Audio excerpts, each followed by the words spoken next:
नमस्कार, मी स्मिता विनोद कारंडे। आज माझ्या काव्य वाचनाचा विषय आहे आयुष्य असंच जगायचं असतं। आयुष्य म्हणजे काय?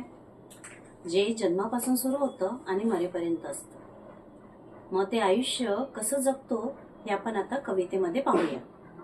जे घडेल ते सहन करायचं असतं, बदलत्या जगाबरोबर बदलायचं असतं। आयुष्य असंच जगायचं असतं।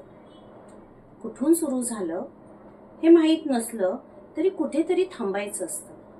आयुष्य असंच जगायचं असतं।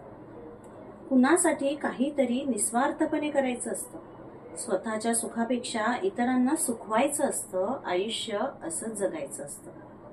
दुःख आणि अश्रूंना मनात कोंडून ठेवायचं असतं। हसता नाही आलं तरी हसवायचं असतं। आयुष्य असंच जगायचं असतं।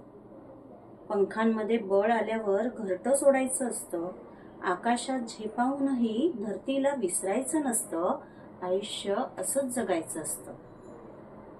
मरणानं समोर येऊन जीव जरी मागितला तरी मागून मागून काय मागितलंस असंच म्हणायचं असतं।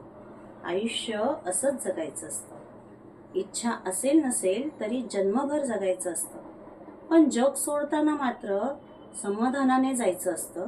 आयुष्य असंच जगायचं असतं। आयुष्य असंच जगायचं असतं। धन्यवाद।